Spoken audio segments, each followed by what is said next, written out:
നമസ്കാരം. TCV prime time ന്യൂസിലേക്ക് സ്വാഗതം. ആദ്യം പ്രധാന വാർത്തകൾ. സംസ്ഥാനത്ത് ആശങ്കയിലുമ്പോഴും മലപ്പുറം ജില്ലയിൽ കോവിഡ് ആശങ്ക വർദ്ധിക്കുന്നു. കേരളത്തിൽ 13,832 പേർക്ക് രോഗം. 24 മണിക്കൂറിന് പരിശോധിച്ചത് 1,08,734 സാമ്പിളുകൾ. മലപ്പുറത്ത് 1,444 പേർക്ക് രോഗബാധ. DPR 17.8%. രാഷ്ട്രീയ പകപോക്കലും അനാവശ്യ പിടിവാശിയും. തിരൂർ ടൗൺ ഹാളിലെ വാക്സിൻ സെന്റർ ഒഴിവാക്കാൻ നീക്കം. തിരൂർ ടൗൺ ഹാളിലെ വാക്സിനേഷൻ കേന്ദ്രവുമായി ബന്ധപ്പെട്ട് ലീഗിനെതിരെ കടുത്ത ആരോപണവുമായി CPM ഏരിയ കമ്മിറ്റി അംഗം അഡ്വക്കേറ്റ് S. ഗിരീഷ്. വാക്സിനേഷൻ കേന്ദ്രത്തിൽ ചിലർ മനഃപൂർവ്വം പ്രശ്നങ്ങളുണ്ടാക്കാൻ ശ്രമിക്കുകയാണെന്ന് നഗരസഭാ ചെയർപേഴ്സൺ AP നസീമയും പ്രതികരിച്ചു. കൊലപാതക ശ്രമക്കേസിലെ പ്രതി എയർപോർട്ടിൽ നിന്നും പിടിയിലായി. മൂന്നങ്ങാടി സ്വദേശി ചെറുവളപ്പിൽ മുസ്തഫയാണ് തിരൂർ പോലീസിന്റെ പിടിയിലായത്. മാലിന്യം നിറഞ്ഞൊഴുകി തിരൂർ ജില്ലാ ആശുപത്രി പരിസരം. പലതവണ പരാതിയുയർന്നിട്ടും നടപടിയെടുക്കാതെ അധികൃതർ. വിശദമായ വാർത്തകളിലേക്ക്. സംസ്ഥാനത്ത് പ്രതിദിന രോഗബാധിതരുടെ എണ്ണം വീണ്ടും കുറഞ്ഞു. 13,832 പേർക്ക് കോവിഡ് സ്ഥിരീകരിച്ചു. 24 മണിക്കൂറിനിടെ 1,08,734 സാമ്പിളുകളാണ് പരിശോധിച്ചത്. സംസ്ഥാനത്ത് ഇന്ന് 13,832 പേർക്കാണ് കോവിഡ് സ്ഥിരീകരിച്ചത്. തിരുവനന്തപുരം 2,234, കൊല്ലം 1,592, എറണാകുളം 1,539, മലപ്പുറം 1,444, പാലക്കാട് 1,365, തൃശൂർ 1,319, കോഴിക്കോട് 927, ആലപ്പുഴ 916, കോട്ടയം 560, കാസർഗോഡ് 475, കണ്ണൂർ 442, പത്തനംതിട്ട 441, ഇടുക്കി 312, വയനാട് 266 എന്നിങ്ങനെയാണ് ജില്ലകളിൽ നിന്ന് രോഗബാധ സ്ഥിരീകരിച്ചത്. കഴിഞ്ഞ 24 മണിക്കൂറിന്റെ 1,08,734 സാമ്പിളുകളാണ് പരിശോധിച്ചത്. ടെസ്റ്റ് പോസിറ്റിവിറ്റി നിരക്ക് 12.72 ആണ്. കഴിഞ്ഞ ദിവസങ്ങളിലുണ്ടായ 171 മരണങ്ങളാണ് കോവിഡ് മൂലമാണെന്ന് ഇന്ന് സ്ഥിരീകരിച്ചത്. ഇതോടെ ആകെ മരണം 10,975 ഇന്ന് രോഗം സ്ഥിരീകരിച്ചവരിൽ 82 പേർ സംസ്ഥാനത്തിന് പുറത്തുനിന്നും വന്നവരാണ്. 12,986 പേർക്ക് സമ്പർക്കത്തിലൂടെയാണ് രോഗം ബാധിച്ചത്. 700 പേരുടെ സമ്പർക്ക ഉറവിടം വ്യക്തമല്ല. 64 ആരോഗ്യ പ്രവർത്തകർക്കാണ് രോഗം ബാധിച്ചത്. രോഗം സ്ഥിരീകരിച്ച് ചികിത്സയിലായിരുന്ന 18,172 പേർ രോഗമുക്തി നേടി. സംസ്ഥാനത്തെ വിവിധ ജില്ലകളിലായി 5,40,50,000 പേരാണ് ഇപ്പോൾ നിരീക്ഷണത്തിലുള്ളത്. ഇന്ന് പുതിയ ഹോട്ട്സ്പോട്ടുകളൊന്നും നിലവിലില്ല. ജില്ലയിൽ ടെസ്റ്റ് പോസിറ്റിവിറ്റി നിരക്ക് വീണ്ടും വർദ്ധിച്ചു. 1,444 പേർക്ക് വൈറസ് ബാധയുണ്ടായി. സമ്പർക്കത്തിലൂടെ 1,380 പേർ രോഗികളായി. DPR 17.8% വർദ്ധിച്ചു. 2,921 പേർക്ക് രോഗമുക്തി. മലപ്പുറം ജില്ലയിൽ ശനിയാഴ്ച കോവിഡ് ടെസ്റ്റ് പോസിറ്റിവിറ്റി നിരക്ക് 17.8% രേഖപ്പെടുത്തി. 1,444 പേർക്കാണ് കോവിഡ് ബാധ സ്ഥിരീകരിച്ചത്. 2,921 പേർ രോഗമുക്തരായി. ഇതോടെ ജില്ലയിൽ കോവിഡ് ഭേദമായി സാധാരണ ജീവിതത്തിലേക്ക് തിരിച്ചെത്തിയവരുടെ എണ്ണം 2,97,561. ഇതോടെ ജില്ലയിൽ കോവിഡ് ഭേദമായി സാധാരണ ജീവിതത്തിലേക്ക് തിരിച്ചെത്തിയവരുടെ എണ്ണം 2,97,561. രോഗബാധ സ്ഥിരീകരിച്ചവരിൽ 1,380 പേർ രോഗികളുമായി നേരിട്ടുള്ള സമ്പർക്കത്തിലൂടെയാണ് വൈറസ് ബാധിതരായത്. 22 പേർക്ക് വൈറസ് ബാധ ഉണ്ടായതിന്റെ ഉറവിടം കണ്ടെത്താനായിട്ടില്ല. വിദേശത്ത് നിന്ന് ജില്ലയിൽ തിരിച്ചെത്തിയ 2 പേർക്കും ഇതര സംസ്ഥാനങ്ങളിൽ നിന്നെത്തിയ 40 പേർക്കും രോഗബാധ സ്ഥിരീകരിച്ചിട്ടുണ്ട്. 48,673 പേർ ജില്ലയിൽ ഇപ്പോൾ നിരീക്ഷണത്തിൽ കഴിയുന്നു. 16,122 പേരാണ് ചികിത്സയിലുള്ളത്. ജില്ലയിൽ ഇതുവരെ 983 പേരാണ് കോവിഡ് ബാധിതരായി മരിച്ചത്. രാഷ്ട്രീയ പകപോക്കലും അനാവശ്യ പിടിവാശിയും. തിരൂർ ടൗൺ ഹാളിലെ വാക്സിൻ സെന്റർ ഒഴിവാക്കാൻ നീക്കം. ടൗൺ ഹാളിലെ വാക്സിൻ കേന്ദ്രത്തിലെ പ്രശ്നങ്ങൾ ചൂണ്ടിക്കാട്ടി CPM ആരോഗ്യമന്ത്രിക്ക് പരാതി നൽകി. അതേസമയം നഗരസഭാ പരിധിയിലുള്ളവർക്ക് വാക്സിനേഷൻ കൂടുതൽ സൗകര്യം ഒരുക്കണമെന്നാവശ്യപ്പെട്ട് കലക്ടർക്ക് നിവേദനം നൽകി ചെയർപേഴ്സണും. ചിലരുടെ വാശിയിലും രാഷ്ട്രീയ കളിയിലും പെട്ട് തിരൂർ ടൗൺ ഹാളിൽ തുറന്ന വാക്സിൻ സെന്റർ അനുയോജ്യമായ സ്ഥലത്തേക്ക് മാറ്റാൻ നീക്കം. അനുയോജ്യമായ സ്ഥലം കിട്ടുന്നതുവരെ ടൗൺ ഹാളിൽ തന്നെ തുടരുമെന്നാണ് ആശുപത്രി സൂപ്രണ്ട് പറയുന്നത്. ജനബാഹുല്യവും തിരൂർ ജില്ലാ ആശുപത്രിയിലെ സ്ഥലപരിമിതിയും പരിഗണിച്ച് 1 മാസം മുമ്പാണ് നഗരസഭ സൗജന്യമായി ടൗൺ ഹാൾ വാക്സിൻ കേന്ദ്രമാക്കാൻ അനുവദിച്ചു നൽകിയത്. നഗരസഭയുടെ കമ്പ്യൂട്ടർ ഉൾപ്പെടെ നൽകി സെന്റർ തുറക്കുമ്പോൾ ആശുപത്രി സൂപ്രണ്ടും നഗരസഭയുമായുള്ള കരാർ തിരൂർ നഗരസഭയിലെ എല്ലാ ആളുകൾക്കും വാക്സിൻ ലഭ്യമാക്കണമെന്നതായിരുന്നു. ഓരോ ദിവസവും ഓരോ വാർഡിൽ നിന്നും 10 വീതം ആളുകൾക്ക് സ്പോട്ട് രജിസ്ട്രേഷൻ നൽകി വാക്സിൻ കൊടുക്കുക എന്നതായിരുന്നു ഇത് നടപ്പാക്കാൻ കണ്ടെത്തിയ മാർഗം. ഓരോ വാർഡിലും മുൻഗണനാക്രമത്തിൽ ലിസ്റ്റ് ചെയ്ത് വെച്ചവർക്ക് വാക്സിൻ നൽകാനാവാതെ വന്നതോടെ കൗൺസിലർമാർക്ക് തലവേദനയായി. ഇതിനിടയിൽ ചില RRT അംഗങ്ങൾ ചുളിവിൽ സ്വാധീനിച്ച് സ്വന്തക്കാർക്കും അടുപ്പമുള്ളവർക്കും വാക്സിൻ നൽകുന്നുവെന്ന പരാതി കൂടി വ്യാപകമായി. ഇതോടെ വാക്സിൻ കേന്ദ്രത്തിന് മുന്നിൽ വാക്കേറ്റവും തർക്കവും പതിവ് കാഴ്ചയായി മാറി. ഇത് രൂക്ഷമായതോടെയാണ് പോലീസിന്റെ സഹായം തേടിയത്. ഇപ്പോൾ പോലീസിന്റെ സഹായത്തോടെയാണ് കുറച്ച് ദിവസങ്ങളിലായി വാക്സിൻ കേന്ദ്രം പ്രവർത്തിക്കുന്നത്. ഇന്ധന പാചകവാതക വില വർധനവിനെതിരെയും ലക്ഷദ്വീപിലെ ജനങ്ങൾക്ക് ഐക്യദാർഢ്യം പ്രകടിപ്പിച്ചും INL താനൂർ മണ്ഡലം കമ്മിറ്റിയുടെ നേതൃത്വത്തിൽ പ്രതിഷേധ സംഗമം നടത്തി. പ്രതിഷേധ ധർണ സമരം റഫീഖ് മീനടത്തിൽ ഉദ്ഘാടനം ചെയ്തു. ഇന്ധന പാചക വാതക വില വർധനവിൽ പ്രതിഷേധിച്ചും ലക്ഷദ്വീപിലെ ജനങ്ങൾക്ക് ഐക്യദാർഢ്യം പ്രകടിപ്പിച്ചുമാണ് ഐഎൻഎൽ പ്രതിഷേധ സംഗമം സംഘടിപ്പിച്ചത്. ഐഎൻഎൽ താനൂർ മണ്ഡലം കമ്മിറ്റിയുടെ നേതൃത്വത്തിൽ നടന്ന പ്രതിഷേധ സംഗമം താനൂർ ഹെഡ് പോസ്റ്റ് ഓഫീസിന് മുന്നിൽ റഫീഖ് മീനടത്തൂർ ഉദ്ഘാടനം ചെയ്തു. ആ പ്രദേശത്തെ ജനങ്ങളെ ബുദ്ധിമുട്ടിക്കുന്നതിന് വേണ്ടി എന്തെല്ലാം നയങ്ങൾ എങ്ങനെയെങ്കിലും അവരെ ബുദ്ധിമുട്ടിക്കാൻ വേണ്ടി നടത്തുന്ന ഈ തെറ്റായ കേന്ദ്ര ഗവൺമെന്റിനെതിരായുള്ള സമരം, അവിടെയുള്ള ജനപ്രതിനിധികൾ അവിടെ സമരം നടത്തുകയാണ്. ഐഎൻഎൽ മണ്ഡലം പ്രസിഡന്റ് പി.ടി. ബാവ അധ്യക്ഷനായിരുന്നു. N P. Abdu, C K. Nasar, P K. Gafoor, Nasar Kepuram, Musthafa തുടങ്ങിയവർ നേതൃത്വം നൽകി. കൊലപാതക ശ്രമക്കേസിലെ പ്രതി എയർപോർട്ടിൽ നിന്നും പിടിയിലായി. മൂന്നങ്ങാടി സ്വദേശി ചെറുവളപ്പിൽ മുസ്തഫയാണ് തിരൂർ പോലീസിന്റെ പിടിയിലായത്. മുസ്തഫയുടെ സഹോദരിയുടെ മകനെ വെട്ടിപ്പരിക്കേൽപ്പിച്ച കേസിലെ പ്രതിയുടെ സഹോദരനായ ഉണ്ണിയാൽ സ്വദേശി അർഷാദ് ബാബുവിനെ കൊലപ്പെടുത്താൻ ശ്രമിച്ച കേസിലാണ് അറസ്റ്റ്. കൂട്ടായിൽ വെച്ച മാരകായുധങ്ങൾ ഉപയോഗിച്ച് ആക്രമിച്ച് കൊല്ലണമെന്ന ഉദ്ദേശത്തോടെ സംഘമായി ചേർന്ന് ഗുരുതരമായി പരിക്കേൽപ്പിച്ച ശേഷം മുസ്തഫ വിദേശത്ത് ഒളിവിൽ കഴിയുകയായിരുന്നു. ശനിയാഴ്ച നാട്ടിലേക്ക് വരുന്നെന്ന വിവരത്തിന്റെ അടിസ്ഥാനത്തിൽ കോഴിക്കോട് എയർപോർട്ടിൽ വെച്ചാണ് ഇയാളെ പിടികൂടിയത്. Tirur police inspector T P. Farshad, sub inspector Jithin ബാസും സംഘവും ചേർന്നാണ് പ്രതിയെ അറസ്റ്റ് ചെയ്തത്. പ്രതിയെ തിരൂർ JFCM കോടതി മുമ്പാകെ ഹാജരാക്കി റിമാൻഡ് ചെയ്തു. ഒരു ഇടവേള.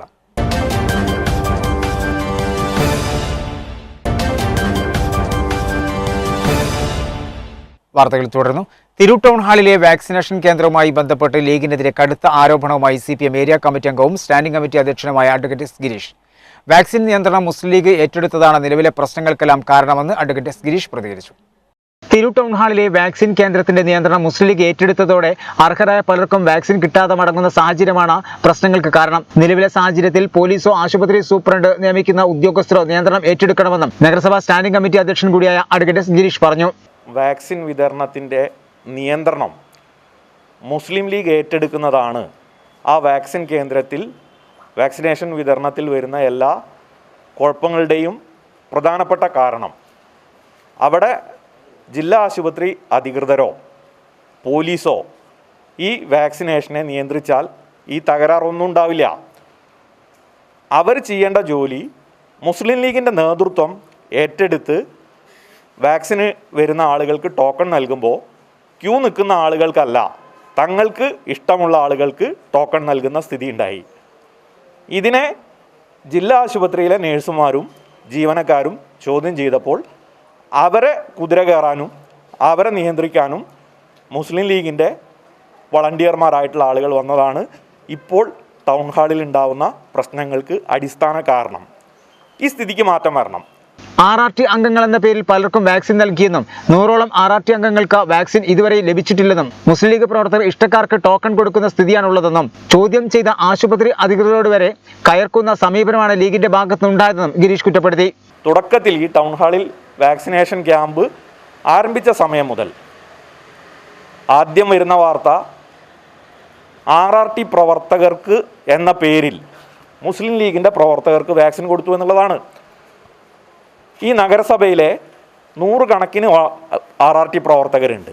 അവർക്കാർക്കും ഇതേവരെ വാക്സിൻ കൊടുത്തിട്ടില്ല. പക്ഷേ രേഖയിൽ നഗരസഭ RRT പ്രവർത്തകർക്ക് വാക്സിൻ കൊടുത്തിട്ടുണ്ട്. അപ്പോൾ ഈ കാര്യത്തിലെല്ലാം ഒരു നേരും നെറിയുമില്ലാത്ത തരത്തിലുള്ള പ്രവർത്തികൾ കാണിക്കാൻ മുന്നോട്ട് വരുന്ന ആളുകൾ അത് തിരുത്തണം. മുഴുവൻ ആളുകൾക്കും വാക്സിൻ കിട്ടുന്നതിനാവശ്യമായ സംവിധാനം ഒരുക്കണം.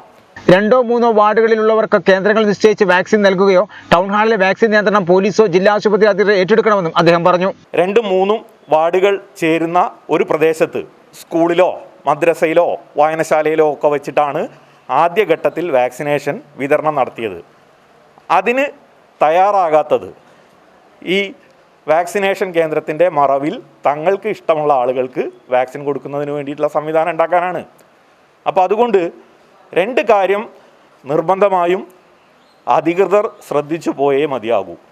ഒന്നുകിൽ ടൗൺ ഹാളിലെ വാക്സിനേഷൻ വിതരണത്തിൻ്റെ നിയന്ത്രണം പോലീസിനോ ജില്ലാ ആശുപത്രി സൂപ്രണ്ട് നിയോഗിക്കുന്ന ഉദ്യോഗസ്ഥനോ ആയിരിക്കണം. അതല്ലെങ്കിൽ വാക്സിനേഷൻ 2 or 3 വാർഡുകൾ ചേരുന്ന സ്ഥലത്ത് നടത്തിയാൽ ആളുകൾക്ക് വളരെ എളുപ്പത്തിൽ ആ സ്ഥലത്ത് എത്തിച്ചേരാനും വാക്സിൻ എടുക്കാനും സാധിക്കും. വാക്സിനേഷൻ കേന്ദ്രത്തിൽ ചിലർ മനഃപൂർവ്വം പ്രശ്നങ്ങൾ ഉണ്ടാക്കാൻ ശ്രമിക്കുകയാണെന്ന് തിരൂർ നഗരസഭാ ചെയർപേഴ്സൺ AP നസീമ പറഞ്ഞു. മുഴുവൻ വാർഡുകളിലെയും ആളുകൾക്ക് അതാത് കേന്ദ്രങ്ങളിൽ നിന്ന് വാക്സിൻ നൽകണം. ആശുപത്രി അധികൃതരുടെ ഭാഗത്തു നിന്നും അനുകൂലമായ നടപടി ഉണ്ടാകുമെന്നാണ് പ്രതീക്ഷയെന്നും ചെയർപേഴ്സൺ പറഞ്ഞു. ആദ്യ വാക്സിൻ എടുത്ത് 30 ദിവസമായപ്പോഴേക്കും രണ്ടാം വാക്സിൻ എടുക്കാൻ ആളുകളെ എത്തിക്കാൻ കൗൺസിലർമാർ ഇടപെട്ട സംഭവം പോലും കഴിഞ്ഞ ദിവസമുണ്ടായി. ചിലർ മനഃപൂർവ്വം പ്രശ്നങ്ങൾ ഉണ്ടാക്കാൻ ശ്രമിക്കുകയാണെന്ന് നഗരസഭാ ചെയർപേഴ്സൺ AP നസീമ പറഞ്ഞു. ഓരോ വാർഡുകളിൽ വെച്ച് നടത്താൻ സാധ്യമല്ല എന്ന് സൂപ്രണ്ട് അറിയിക്കുകയുണ്ടായി. അതിന്റെ അടിസ്ഥാനത്തിൽ ഓരോ വാർഡിൽ നിന്ന് 10 ആളുകൾക്ക് വാക്സിൻ അടിക്കുന്നതിന് വേണ്ട നിർദ്ദേശം നഗരസഭ സ്വീകരിച്ചു. അത് സൂപ്രണ്ട് അംഗീകരിച്ച് തരികയും അതിനനുസരിച്ച് എല്ലാ വാർഡിൽ നിന്നും 10 ആൾ വീതം ഇതുവരെ വാക്സിൻ അടിച്ച് നല്ല രീതിയിൽ നഗരസഭയുടെ ടൗൺ ഹാള് വാക്സിനേഷന് വേണ്ടി വിട്ടുകൊടുത്തു. അവിടെ വെച്ച് നല്ല രീതിയിൽ നടന്നു പോയിരുന്നു. സന്നദ്ധ പ്രവർത്തകരും മുസ്ലിം ലീഗിൻ്റെ ആയാലും DYFI പ്രവർത്തകരായാലും എല്ലാവരും ഒരുമിച്ച് നല്ല രീതിയിൽ വാക്സിൻ അടിച്ചു പോയിരുന്നു. ഇതിനിടയിൽ ചില ആളുകൾ മനഃപൂർവ്വം പ്രശ്നമുണ്ടാക്കുകയും അതിനനുസരിച്ച് വീണ്ടും കൂടുതൽ പ്രശ്നങ്ങൾ വഷളായതിനെ തുടർന്ന് നഗരസഭയിലെ ആളുകൾക്ക് പെട്ടെന്നൊരു രാത്രി വിളിച്ചിട്ട് വാക്സിൻ നിർത്തിവെക്കുന്ന ഒരവസരം ഉണ്ടായിട്ടുണ്ട്. നഗരസഭയിലെ ജനങ്ങളെല്ലാവരും വളരെയധികം പ്രതിസന്ധിയിലാണ്. നഗരസഭയിലെ മുഴുവൻ ആളുകൾക്കും വാക്സിൻ നൽകുകയാണ് നഗരസഭയുടെ ലക്ഷ്യം.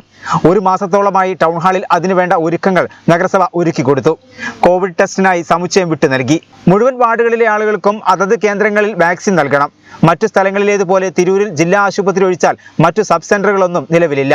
തിരൂരിനെ സംബന്ധിച്ച് സബ് സെന്ററുകളൊന്നും ഇല്ലാത്ത സ്ഥിതിക്ക് തീർച്ചയായും തിരൂരിൽ ഈ ജില്ലാ ഹോസ്പിറ്റലിന്റെ സഹകരണം തിരൂരിലെ ജനങ്ങൾക്ക് അത്യാവശ്യമാണ്. മറ്റുള്ള സ്ഥലങ്ങളിലെല്ലാം സബ് സെന്ററുകൾ ഇപ്പോൾ കൂട്ടായിലായാലും മംഗലത്തായാലും സബ് സെന്ററുകളുണ്ട്.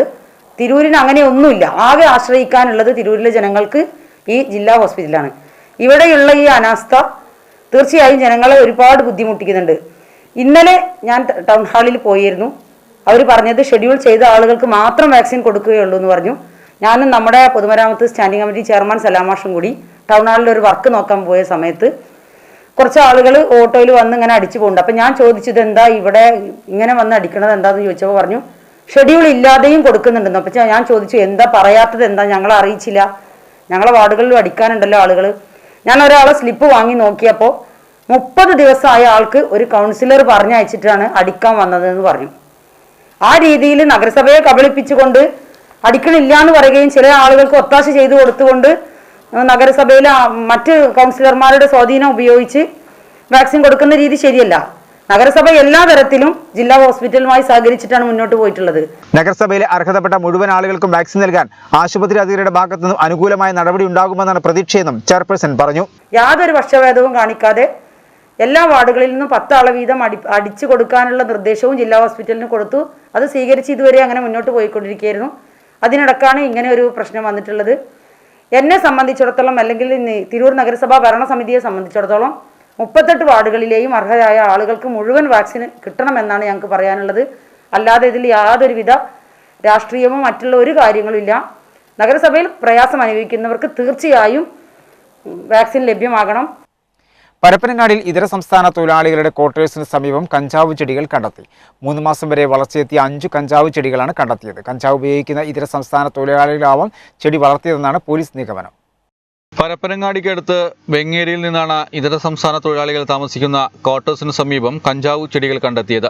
പരപ്പനങ്ങാടി എക്സൈസ് സംഘത്തിന് ലഭിച്ച വിവരത്തിന്റെ അടിസ്ഥാനത്തിൽ നടത്തിയ പരിശോധനയിലാണ് ചെടികൾ കണ്ടെടുത്തത്. വേങ്ങര ഇരിങ്ങല്ലൂർ റോഡിലെ തട്ടാൻപടിയിലെ ഇതര സംസ്ഥാന തൊഴിലാളികളുടെ ക്വാർട്ടേഴ്സിന് സമീപത്തായിരുന്നു ചെടികൾ വളർന്നിരുന്നത്. 3 മാസം വരെ പ്രായമായ 5 കഞ്ചാവ് ചെടികൾ കണ്ടെടുത്തു. സമീപത്തെ ക്വാർട്ടേഴ്സുകളിൽ താമസിക്കുന്ന ഇതര സംസ്ഥാന തൊഴിലാളികളിൽ കഞ്ചാവുമായി ബന്ധപ്പെട്ടവരാരെങ്കിലുമാകാം സംഭവത്തിന് പിന്നിലെന്നാണ് എക്സൈസ് സംശയിക്കുന്നത്. ഇതുമായി ബന്ധപ്പെട്ട് കൂടുതൽ അന്വേഷണം നടത്തേണ്ടതുണ്ടെന്നും പിടിച്ചെടുത്ത ചെടികൾ മലപ്പുറം JFCM കോടതിയിൽ ഹാജരാക്കുമെന്നും ഉദ്യോഗസ്ഥർ അറിയിച്ചു. മയക്കുമരുന്ന്, മദ്യം തുടങ്ങിയവയുടെ വ്യാപകമായ ഉപയോഗവും വിപണനം ഉണ്ടെന്ന വിവരം കിട്ടിയതിൻ്റെ അടിസ്ഥാനത്തിലാണ് ഞങ്ങൾ ഈ ഭാഗത്ത് വന്നത്.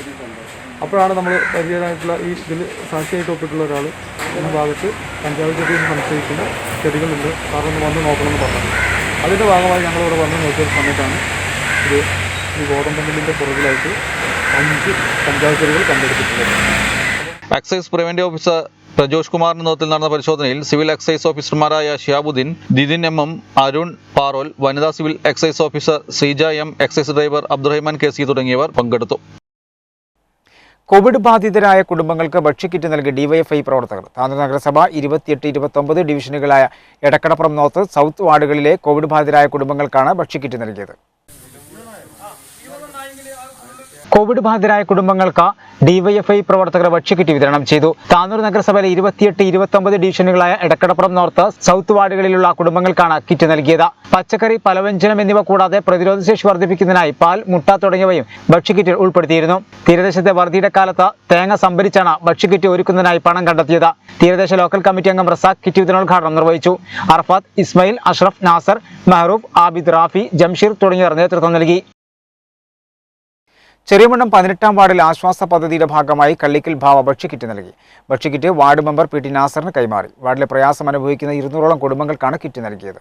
ചെറിയമുണ്ടം ഗ്രാമപഞ്ചായത്തിലെ 18-ാം വാർഡിൽ ആശ്വാസ പദ്ധതിയുടെ ഭാഗമായി കള്ളിക്കൽ ഭാവ ഭക്ഷ്യക്കിറ്റ് നൽകി. വാർഡിലെ 200-അധികം കുടുംബങ്ങൾക്ക് തയ്യാറാക്കിയ ഭക്ഷ്യക്കിറ്റ് വാർഡ് മെമ്പറും ഗ്രാമപഞ്ചായത്ത് വൈസ് പ്രസിഡന്റുമായ പി ടി നാസർ ഏറ്റുവാങ്ങി.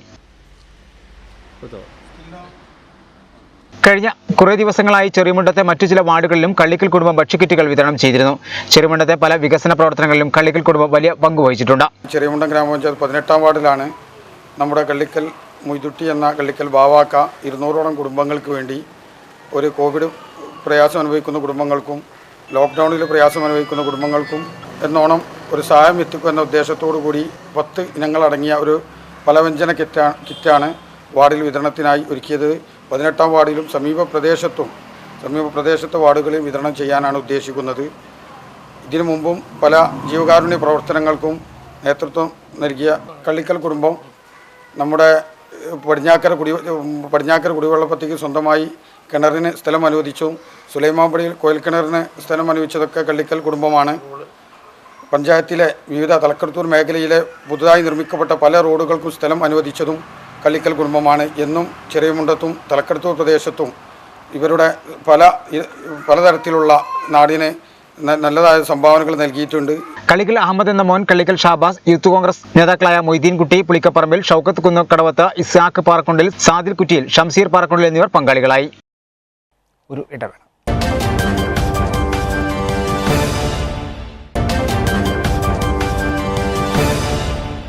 വാർത്തകൾ തുടരുന്നു. മാലിന്യം നിറഞ്ഞൊഴുകി ജില്ലാ ആശുപത്രി പരിസരം. പലതവണ പരാതി ഉയർന്നിട്ടും നടപടിയെടുക്കാതെ അധികൃതർ. രോഗം മാറാനെത്തുന്നവർ രോഗിയായി തന്നെ തിരിച്ചു പോകേണ്ട സാഹചര്യമാണ് നിലവിൽ ജില്ലാ ആശുപത്രിയിലേത്. ആശുപത്രി മാനേജ്മെന്റ് കമ്മിറ്റിയുടെ പ്രവർത്തനവും കടലാസിൽ മാത്രമായി.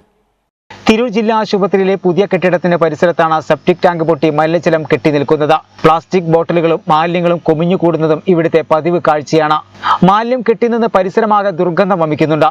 മാസങ്ങളായി ഈ അവസ്ഥ തുടർന്നിട്ടും പരിഹാരം കാണാൻ ബന്ധപ്പെട്ടവർ ആരും ഒരു ശ്രമവും നടത്തിയിട്ടില്ല. മാധ്യമങ്ങളിൽ വാർത്ത വരുന്നതോടെ ഉടൻ പരിഹാരം കാണുമെന്ന് പറഞ്ഞ് തടി തപ്പുകയാണ് പതിവ്. ജില്ലാ ആശുപത്രിയിലെ HMCയും നോക്കുകുത്തിയായിട്ട് കാലമേറെയായി. തിരൂരിലെ മുഴുവൻ രാഷ്ട്രീയ പാർട്ടികളുടെയും പ്രധാന പ്രതിനിധികൾ ഉൾപ്പെട്ടതാണ് ജില്ലാ ആശുപത്രിയിലെ HMC. എന്നാൽ ആശുപത്രിയുടെ ഇത്തരം പോരായ്മകൾ ശ്രദ്ധയിൽപ്പെട്ടിട്ടും കാര്യമായ ഒരു ഇടപെടൽ നടത്താൻ ഇവരും തയ്യാറാകുന്നില്ല. മഴക്കാല രോഗങ്ങളും മറ്റും പടർന്നു പിടിക്കുന്ന സാഹചര്യത്തിൽ ആശുപത്രിയിലെത്തുന്നവർക്ക് പോലും ജീവന് ഭീഷണിയാവുന്ന രീതിയിലുള്ള സംഭവങ്ങളാണ് ഇപ്പോഴുള്ളത്. ഇതിന് ഉടൻ പരിഹാരം കാണണമെന്ന ആവശ്യം ശക്തമായി ഉയർന്നിട്ടുണ്ട്. കുട്ടികളിൽ പരിസ്ഥിതി സംരക്ഷണ ചിന്തകൾ മനസ്സിലുറയ്ക്കാനും അവ ജീവിതത്തിൽ പകർത്താനുതകുന്ന വേറിട്ട തുടർ പ്രവർത്തനങ്ങൾ ഒരുക്കി പുറത്തൂർ GWLP സ്കൂൾ. പരിസ്ഥിതി ദിന പ്രവർത്തനങ്ങളുടെ ഭാഗമായി വിദ്യാർത്ഥികൾ വിവിധ പരിപാടികൾ നടത്തി.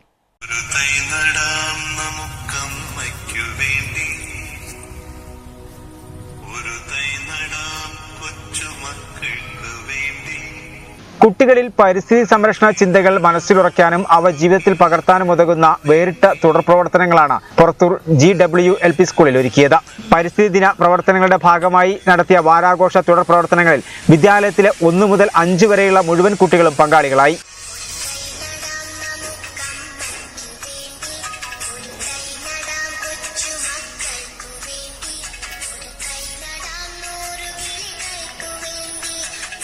ഓരോ ദിവസവും ഓരോ പരിസ്ഥിതി സംരക്ഷണ പ്രവർത്തനങ്ങൾ എന്ന രീതിയിൽ നടത്തിയ പ്രവർത്തനങ്ങൾ കുട്ടികൾ ആവേശത്തോടെയാണ് പങ്കെടുത്തത്.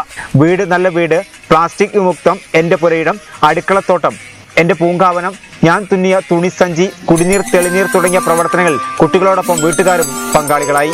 വാരാഘോഷ പ്രവർത്തനങ്ങളുടെ സമാപനം പുറത്തൂർ ഗ്രാമപഞ്ചായത്ത് വികസനകാര്യ സമിതി അധ്യക്ഷൻ K. ഉമ്മർ ഉദ്ഘാടനം ചെയ്തു. IRTC കോർഡിനേറ്റർ സുദീഖ് ചേകവർ മുഖ്യാതിഥിയായി പങ്കെടുത്തു. PTA പ്രസിഡന്റ് സിദ്ദീഖ്, പ്രഥമാധ്യാപകൻ Saleem, block panchayat vice president Preetha Pulikkal, SMC chairman Mahesh PV, SRG convener Beena K, senior assistant Sheeba തുടങ്ങിയവർ സംബന്ധിച്ചു. തിരുപ്പുറങ്ങോട് പ്രാഥമികാരോഗ്യ കേന്ദ്രത്തിലെ മാലിന്യ പ്രശ്നവുമായി ബന്ധപ്പെട്ട് മുസ്ലിം യൂത്ത് ലീഗ് വിവാദങ്ങൾ ഉണ്ടാക്കി രാഷ്ട്രീയ മുതലെടുപ്പ് നടത്തുകയാണെന്ന് DYFI സംസ്ഥാന കമ്മിറ്റി അംഗം P. മുനീർ പറഞ്ഞു. ഡിവൈഎഫ്ഐയുടെ നേതൃത്വത്തിൽ ആശുപത്രി പരിസരം ശുചീകരിച്ചു. തൃപ്രങ്ങോട് പഞ്ചായത്തിലെ പ്രാഥമികാരോഗ്യ കേന്ദ്രത്തിലെ മാലിന്യ പ്രശ്നം ചൂണ്ടിക്കാട്ടി മുസ്ലിം യൂത്ത് ലീഗ് വിവാദങ്ങൾ ഉണ്ടാക്കി രാഷ്ട്രീയ മുതലെടുപ്പ് നടത്തുകയാണെന്ന് ഡിവൈഎഫ്ഐ സംസ്ഥാന കമ്മിറ്റി അംഗം പി മുനീർ അഭിപ്രായപ്പെട്ടു. ഈ തുപ്രങ്കോട് PHCയുമായി ബന്ധപ്പെട്ട് എന്നും അവർ വിവാദങ്ങൾ ഉണ്ടാക്കാനാണ് താല്പര്യപ്പെടുന്നത്. വിവാദങ്ങൾ ഉയർത്തി അതിലൂടെ മുതലെടുപ്പ് രാഷ്ട്രീയം നടത്തുകയാണ് ലീഗ്. ഞങ്ങൾക്ക് ലീഗിനോടും അതുപോലെ തന്നെ യൂത്ത് ലീഗിനോടൊക്കെ പറയാനുള്ളത്, ഇങ്ങനെ ഒരു ശുചീകരണ പ്രവർത്തനവുമായി ബന്ധപ്പെട്ട് നിങ്ങൾ ഉയർത്തിയ വിവാദം, യഥാർത്ഥത്തിൽ ഈ വാർഡ് ഇക്കാലം അത്രയും ഭരിക്കുന്നത് ലീഗാണ്. തൃപ്രങ്ങോട് പഞ്ചായത്തിലെ ആലിങ്ങൽ 15-ാം വാർഡിൽ UDF അംഗത്തിന് പ്രാഥമികാരോഗ്യ കേന്ദ്രം ശുചീകരിക്കുന്നതിനായി സാനിറ്റേഷൻ പ്രവർത്തനത്തിനായി ഫണ്ടുണ്ടായിരിക്കെ ₹1 പോലും ചെലവഴിച്ചില്ലെന്നും കുറ്റം പഞ്ചായത്തിന് മേൽ കെട്ടിവെച്ചത് ലീഗിന്റെ തരം താണ രാഷ്ട്രീയമാണെന്ന് മുനീർ പറഞ്ഞു. 2021-22 കാലത്തെ സാനിറ്റേഷൻ ഫണ്ട് എന്ന് പറഞ്ഞത് 20,000 രൂപയും കഴിഞ്ഞ 5-6 തീയതികളിൽ കേരള സർക്കാർ തീരുമാനിച്ചത് പ്രധാനപ്പെട്ട സ്ഥാപനങ്ങളും അതുപോലെ തന്നെ അങ്ങാടികളും പരിസരങ്ങളും വീടും പരിസരമൊക്കെ ശുചീകരിക്കാനാണ്. അപ്പോൾ അതിൻ്റെ അടിസ്ഥാനത്തിൽ തന്നെ നമ്മുടെ മറ്റ് വാർഡുകളിലൊക്കെ സബ് സെൻ്ററുകളും അതുപോലെ തന്നെ അങ്കണവാടികളും അതുപോലെ തന്നെ മറ്റ് പ്രധാനപ്പെട്ട സർക്കാർ സ്ഥാപനങ്ങളും അങ്ങാടികളൊക്കെ ശുചീകരിച്ചു. പക്ഷേ ഈ ആലിങ്ങൽ വാർഡിൽ 15-ാം വാർഡിൽ അവരുടെ മെമ്പറുടെ കീഴിലുള്ള ഈ സ്ഥാപനം ശുചീകരിക്കാൻ അവർ തയ്യാറായിട്ടില്ല. പ്രാഥമിക ആരോഗ്യ കേന്ദ്രമാണ്, തുപ്രങ്കോട് പഞ്ചായത്തിൻ്റെ ഇതിൻ്റെ അതോറിറ്റി ഇല്ലാന്നൊന്നും ഞങ്ങൾ പറയുന്നില്ല. പക്ഷേ ഇവിടുത്തെ സാനിറ്റേഷൻ ഫണ്ട് ഉപയോഗിക്കേണ്ടത് ഇവിടുത്തെ വാർഡ് മെമ്പറാണ്. ആ വാർഡ് മെമ്പർ ഇത് യഥാർത്ഥത്തിൽ തിരഞ്ഞെടുക്കപ്പെടേണ്ടത് ഈ PHC ആയിരുന്നു. പക്ഷെ അത് തിരഞ്ഞെടുക്കാതെ തങ്ങളുടെ സ്വന്തക്കാർക്ക് വേണ്ടി ചില ഇടങ്ങളിൽ മാത്രം വൃത്തിയാക്കിയെന്ന് ഒരു തട്ടിക്കൂട്ട് പ്രവർത്തനം നടത്തിയതിൻ്റെ അപ്പുറത്തേക്ക് ഈ വാർഡിനകത്ത് കൃത്യമായ സാനിറ്റേഷൻ ഫണ്ട് ഉപയോഗിക്കാനുള്ള മെമ്പർ തയ്യാറായിട്ടില്ല. മഴക്കാല ശുചീകരണ പ്രവർത്തിയുടെ ഭാഗമായി സംസ്ഥാന കമ്മിറ്റി അംഗം P Muneer, block committee president KP Shajid, അംഗങ്ങളായ A അഭിജിത്ത്, K ധനീഷ്, അർജുൻ എന്നിവരുടെ നേതൃത്വത്തിൽ ആശുപത്രി പരിസരം ശുചീകരിച്ചു. കരിങ്കപ്പാറ മഴവിൽ ആർട്സ് ആൻഡ് സ്പോർട്സ് ചാരിറ്റി ക്ലബിന്റെ നേതൃത്വത്തിൽ പ്രദേശത്തെ പൊളിക്കൽ തോട് ശുചീകരിച്ചു. പ്രദേശത്തെ 100ഓളം കുടുംബങ്ങൾക്ക് ഭക്ഷണ കിറ്റ് വിതരണം ചെയ്തു.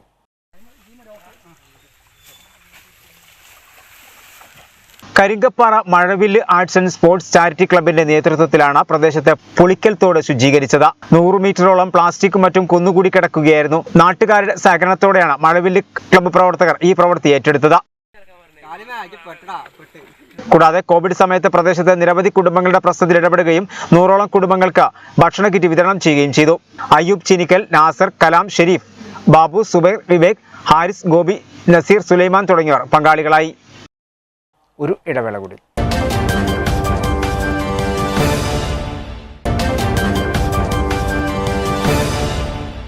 വാർത്തകൾ തുടർന്നു.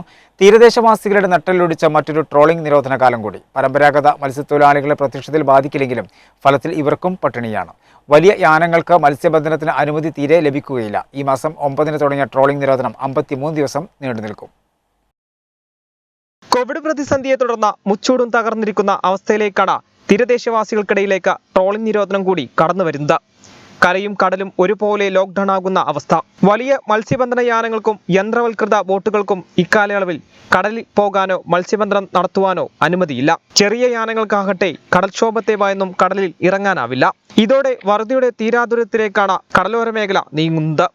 1 വർഷമായി തുടരുന്ന പ്രതിസന്ധി കടലോര മേഖലയെ മുച്ചൂടും തകർത്തിട്ടുണ്ട്. കോവിഡ് 2ാം തരംഗം ആരംഭിച്ച ശേഷം 90 ദിവസത്തിലധികമായി പല ബോട്ടുകളും കടലിൽ ഇറങ്ങിയിട്ടെന്ന് മത്സ്യത്തൊഴിലാളികളായ സമീർ പറയുന്നു. ട്രോളിംഗ് നിരോധന കൂടുതലും നമ്മുടെ ഈ മേഖലയിൽ ബാധിക്കില്ല. അതിനൊരു കാരണം ഇവിടെ പരമ്പരാഗത മത്സ്യത്തൊഴിലാളികളാണ്. ഔട്ട് ബോർഡ്, ഇൻബോർഡ് വള്ളങ്ങളുടെ, അതായത് ഈ ചെയിൻ വലകൾ ഇട്ട് പണിക്ക് പോകുന്നവർക്കെല്ലാം ഇത് നിരോധനമുള്ളത്. നമ്മൾ ഇവിടെയുള്ളതൊക്കെ പരമ്പരാഗത മത്സ്യത്തൊഴിലാളികളാണ്. അവർക്ക് ഇതുകൊണ്ട് ട്രോളിംഗ് നിരോധനം കൊണ്ട് പ്രശ്നമില്ല. പക്ഷേ ട്രോളിംഗ് നിരോധന കാലത്ത് പണിക്ക് പോകാൻ പറ്റില്ല. കടൽക്ഷോഭം കാരണം, മഴ കാരണം, വള്ളമൊഴുക്കിൻ്റെ കാരണം പണിയെടുക്കാൻ പറ്റില്ല. അങ്ങനെ നല്ല പ്രയാസങ്ങളുണ്ടാവും. സത്യം പറഞ്ഞാൽ ട്രോളിംഗ് നിരോധനത്തിൽ ഉൾപ്പെട്ട് ഉപജീവനം മാത്രമല്ല ജീവനും കൂടി വേണമെന്നാണ് ഇവർ പറയുന്നത്. കടൽക്ഷോഭങ്ങളിൽ തകരുന്ന ബോട്ടുകൾക്കും മറ്റും വേണ്ട നഷ്ടപരിഹാരം ലഭിക്കുന്നില്ല. വറുതികാലത്ത് മത്സ്യത്തൊഴിലാളികളുടെ ഉന്നമനത്തിനായി ഒന്നും നടപ്പിലാക്കുന്നില്ലെന്നും തൊഴിലാളികൾ കുറ്റപ്പെടുത്തുന്നു. പണിക്ക് പോകാമെന്നുണ്ടെങ്കിലും പണിക്ക് പോകാൻ പറ്റാത്തൊരു സ്ഥിതിവിശേഷമാണ് ഈ മേഖലയിൽ ഉണ്ടാകല്. കാരണം ഈ വള്ളങ്ങളുമായി പോയി കഴിഞ്ഞാൽ അപകടങ്ങൾ എന്തെങ്കിലും സംഭവിച്ചു കഴിഞ്ഞാൽ അതും അവർക്ക് നഷ്ടമായി. ഇപ്പോൾ ഇന്നലെ ബേപ്പൂരിൽ, ഇന്നലെ അല്ല 2 ദിവസം മുമ്പ് ബേപ്പൂരിൽ ഒരു വലിയ വള്ളം, അവിടുത്തെ അവിടെ നഷ്ടപ്പെട്ട് മാറാട്ടുള്ള ഒരു വള്ളം നഷ്ടപ്പെട്ടു. അവർക്ക് നഷ്ടപ്പെട്ട് തന്നെ 1 കോടിയിലേറെ രൂപ ചെലവ് വരും അങ്ങനെ ഒരു സ്ഥാപനം ഉണ്ടാക്കിയെടുക്കാൻ. അത് അവിടെ ബേപ്പൂരിൽ വെച്ച് നഷ്ടപ്പെട്ടു. അപ്പോൾ അങ്ങനത്തെ പ്രയാസങ്ങൾ അനുഭവിക്കുന്ന സമയങ്ങളാണിത്. ഈ സമയത്ത് വളരെയേറെ പ്രയാസത്തിലാണ് പണിക്ക് പോകാനുണ്ടെങ്കിൽ തന്നെ മത്സ്യത്തൊഴിലാളികൾ പോകല്. ഇതിനൊരു ശാശ്വത പരിഹാരമാണ് മത്സ്യത്തൊഴിലാളികൾ ആവശ്യപ്പെടുന്നത്. ഭക്ഷണ കിറ്റ് വിതരണം മാത്രമല്ല, അതിജീവനത്തിനുള്ള സാധ്യതകൾ കൂടി ആരായുന്നതാകണം തീരദേശത്തിനായി പ്രഖ്യാപിക്കുന്ന പാക്കേജുകളെന്നും ഇവർ ആവശ്യപ്പെടുന്നു. കാലാകാലങ്ങളിൽ മത്സ്യബന്ധന മേഖലയെ കരകയറ്റാൻ പ്രഖ്യാപിക്കുന്ന പാക്കേജുകളെല്ലാം കടലിലെ തിരമാല പോലെയാവുകയാണ് പതിവ്. കാര്യക്ഷമമായ പഠനങ്ങൾ നടത്താതെയാണ് ഓരോ പദ്ധതികളും പ്രഖ്യാപിക്കുന്നതെന്നും ഇവർ പറയുന്നു. തിരൂർ നഗരസഭ 37-ാം വാർഡ് UDF കമ്മിറ്റിയുടെ ആഭിമുഖ്യത്തിൽ കോവിഡ് മൂലം പ്രയാസം അനുഭവിക്കുന്ന കുടുംബങ്ങൾക്ക് പച്ചക്കറി കിറ്റ് വിതരണം ചെയ്തു. തിരൂർ നഗരസഭ 37-ാം വാർഡിൽ UDF കമ്മിറ്റിയുടെ നേതൃത്വത്തിൽ ഭക്ഷ്യക്കിറ്റ് വിതരണം ചെയ്തു. നഗരസഭാ ചെയർപേഴ്സൺ AP നസീമ വിതരണോദ്ഘാടനം നിർവഹിച്ചു. കോവിഡ് കാരണം ഒരുപാട് ആളുകൾ വളരെയധികം പ്രയാസം അനുഭവിക്കുന്ന ഈ സാഹചര്യത്തിൽ അവരുടെ സാഹചര്യങ്ങൾ മനസ്സിലാക്കിക്കൊണ്ട് വാർഡ് കൗൺസിലറുടെ നേതൃത്വത്തിൽ യൂത്ത് കോൺഗ്രസിൻ്റെ ആയാലും യൂത്ത് ലീഗിൻ്റെ ആയാലും മക്കൾ വളരെ നല്ല രീതിയിൽ പ്രവർത്തിച്ച് എല്ലാ ആളുകളുടെയും പ്രയാസം ദൂരീകരിക്കുന്നതിന് വേണ്ടിയുള്ള പ്രവർത്തനങ്ങളുമായി RRT മെമ്പർമാരായാലും മുന്നോട്ട് പോകുന്നു. അത് തിരൂർ നഗരസഭ അധ്യക്ഷ എന്ന നിലയിൽ എനിക്ക് വളരെയധികം ഊർജ്ജം നൽകുന്ന കാര്യമാണ്. വാർഡ് കൗൺസിലർ അബ്ദുസലാം മാസ്റ്റർ അധ്യക്ഷനായിരുന്നു. UDF chairman advocate K Padmakumar മുഖ്യപ്രഭാഷണം നടത്തി. PK Thangal, Manoj Jose, advocate Sabeena, Aboobacker, C Musthafa, KK Razak, Sameer Babu തുടങ്ങിയവർ സംസാരിച്ചു. മുനീർ, ഷാബാസ്, നൌഫൽ കല്ലിങ്കൽ, നാസർ, മണികണ്ഠൻ, അഖിൽ, അൻസാരി, ഷഹസാദ്, റാഫി തുടങ്ങിയവർ നേതൃത്വം നൽകി. പെട്രോൾ വില വർധനവിനെതിരെ ഭിക്ഷയാചിക്കൽ സമരവുമായി ട്രാൻസ്ജെൻഡറുകളും തിരൂരിലെ പെട്രോൾ പമ്പിന് മുന്നിലാണ് വേറിട്ട പ്രതിഷേധം സംഘടിപ്പിച്ചത്. കേന്ദ്ര സർക്കാർ പെട്രോൾ വില വർദ്ധിപ്പിച്ചതിൽ പ്രതിഷേധിച്ച് ട്രാൻസ്ജെൻഡറുകളുടെ സംഘടനയായ ഡെമോക്രാറ്റിക് ട്രാൻസ്ജെൻഡർ ഫെഡറേഷൻ ഓഫ് കേരളയുടെ നേതൃത്വത്തിൽ തിരൂരിൽ പെട്രോൾ അടിക്കാൻ ഭിക്ഷ തരുന്ന മുദ്രാവാക്യമുയർത്തി പെട്രോൾ പമ്പിന് മുന്നിൽ പ്രതിഷേധ സമരം സംഘടിപ്പിച്ചു. ഭിക്ഷ യാചിച്ചുകൊണ്ടാണ് പ്രതിഷേധക്കാർ സമരം നടത്തിയത്. സമരം സംഘടനാ സംസ്ഥാന vice president Neha C Menon ഉദ്ഘാടനം ചെയ്തു. കൊറോണ സമയത്ത് പോലും ഇതുപോലത്തെയുള്ള കേന്ദ്ര സർക്കാരിൻ്റെ തെറ്റായ നടപടിക്കെതിരെ തീർച്ചയായിട്ടും DTFKയുടെ സൈഡിൽ നിന്നുള്ള പ്രതിഷേധം തന്നെയാണിത്. ട്രാൻസ്ജെൻഡർ കമ്മ്യൂണിറ്റി എന്നതിലുപരി എന്ന് പറഞ്ഞു കഴിഞ്ഞാൽ എല്ലാ ആളുകളെയും ഈ ഒരു അവസരത്തിൽ വളരെയധികം ബുദ്ധിമുട്ടുന്നൊരു സമയമാണ്. പെട്രോളിൻ്റെ വില വർധന എന്ന് പറയുന്ന അടിക്കടി ഉണ്ടായ ഈ വില വർധന 100 രൂപയിൽ എത്തിയിരിക്കുകയാണ്. ഈ അവസരത്തിൽ തീർച്ചയായിട്ടും നമ്മൾ എല്ലാവരും ഇതിനെതിരെ പ്രതികരിക്കേണ്ടതായിട്ടുണ്ട്. കൂടാതെ ഇതിൽ നമ്മൾ ഒരുപാട് പേര് ബുദ്ധിമുട്ട് അനുഭവിക്കുന്ന ഒരു കാര്യം നിങ്ങൾക്ക് നന്നായിട്ട് അറിയാം. ഈ ഒരു സമയത്ത് ലോക്ക്ഡൗണിലായിരിക്കുന്ന സമയത്ത് തന്നെ ഇപ്പോൾ ടാക്സി ഡ്രൈവേഴ്സ്, ഓട്ടോ ഡ്രൈവർമാർ, ആംബുലൻസ് ഡ്രൈവർമാർ, ഇങ്ങനെ നമുക്ക് ഒരുപാട് ആളുകൾ ബുദ്ധിമുട്ടിലായിരിക്കുന്ന സമയത്ത് തന്നെ ഈ ഒരു പെട്രോളിൻ്റെ വില വർധന എന്ന് പറയുന്നത് തീർച്ചയായിട്ടും അതൊരു വളരെ മോശകരമായ രീതിയിലാണ് പോയിക്കൊണ്ടിരിക്കുന്നത്. ജില്ലാ ജോയിന്റ് സെക്രട്ടറി നിയ നഥാലിയ അധ്യക്ഷയായിരുന്നു. തൻസി, അമ്മു അശ്വിൻ, ജെനി, ദിൽഹ, രമ്യ, ആര്യ എന്നിവർ പ്രതിഷേധത്തിൽ പങ്കാളികളായി. ഒഴൂർ പഞ്ചായത്ത് 16-ാം വാർഡിൽ മുഴുവൻ വീടുകളും സേവാഭാരതി പ്രവർത്തകർ അണുമുക്തമാക്കി. വാർഡ് മെമ്പർ P ചന്ദ്രൻ അണുനശീകരണ പ്രവൃത്തി ഉദ്ഘാടനം ചെയ്തു. ഒഴൂർ ഗ്രാമപഞ്ചായത്ത് 16-ാം വാർഡിലെ മുഴുവൻ വീടുകളും സേവാഭാരതി പ്രവർത്തകർ അണുമുക്തമാക്കി.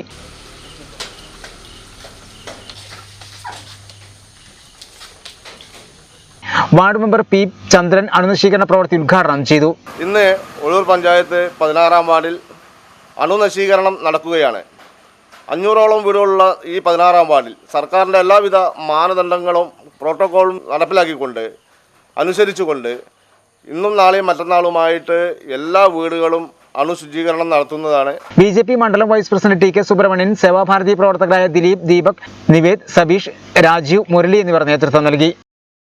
യാത്രക്കിടെ കളഞ്ഞുകിട്ടിയ സ്വർണ്ണാഭരണം ഡ്രൈവറെ ഏൽപ്പിച്ചു. ഉടമയെ കണ്ടെത്തി ഓട്ടോ ഡ്രൈവർ സ്വർണ്ണാഭരണം കൈമാറി.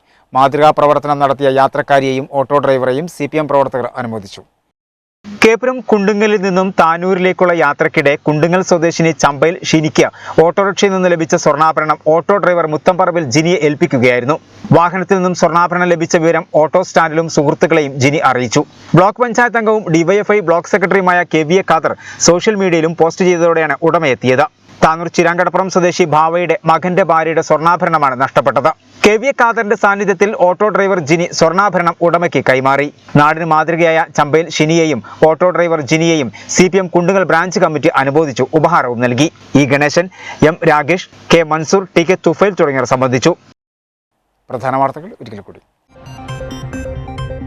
സംസ്ഥാനത്ത് ആശങ്ക അകലുമ്പോഴും മലപ്പുറം ജില്ലയിൽ കോവിഡ് ആശങ്ക വർദ്ധിക്കുന്നു. കേരളത്തിൽ 13,832 പേർക്ക് രോഗം. 24 മണിക്കൂറിന്റെ പരിശോധിച്ചത് 1,08,734 സാമ്പിളുകൾ. മലപ്പുറത്ത് 1,444 പേർക്ക് രോഗബാധ. DPR 17.8%. രാഷ്ട്രീയ പകപോക്കലും അനാവശ്യ പിടിവാശിയും തിരൂർ ടൗൺ ഹാളിലെ വാക്സിൻ സെന്റർ ഒഴിവാക്കാൻ നീക്കം. തിരൂർ ടൗൺ ഹാളിലെ വാക്സിനേഷൻ കേന്ദ്രവുമായി ബന്ധപ്പെട്ട് ലീഗിനെതിരെ കടുത്ത ആരോപണവുമായി CPM ഏരിയ കമ്മിറ്റി അംഗം അഡ്വക്കേറ്റ് S. ഗിരീഷ്. വാക്സിനേഷൻ കേന്ദ്രത്തിൽ ചിലർ മനഃപൂർവ്വം പ്രശ്നങ്ങളുണ്ടാക്കാൻ ശ്രമിക്കുകയാണെന്ന് നഗരസഭാ ചെയർപേഴ്സൺ AP നസീമയും പ്രതികരിച്ചു. കൊലപാതക ശ്രമക്കേസിലെ പ്രതി എയർപോർട്ടിൽ നിന്നും പിടിയിലായി. മൂന്നങ്ങാടി സ്വദേശി ചെറുവളപ്പിൽ മുസ്തഫയാണ് തിരൂർ പോലീസിന്റെ പിടിയിലായത്. മാലിന്യം നിറഞ്ഞൊഴുകി തിരൂർ ജില്ലാ ആശുപത്രി പരിസരം. പലതവണ പരാതി ഉയർന്നിട്ടും നടപടിയെടുക്കാതെ അധികൃതർ. ഇതോടുകൂടി വാർത്തകൾ സമാപിക്കുന്നു. നന്ദി, നമസ്കാരം.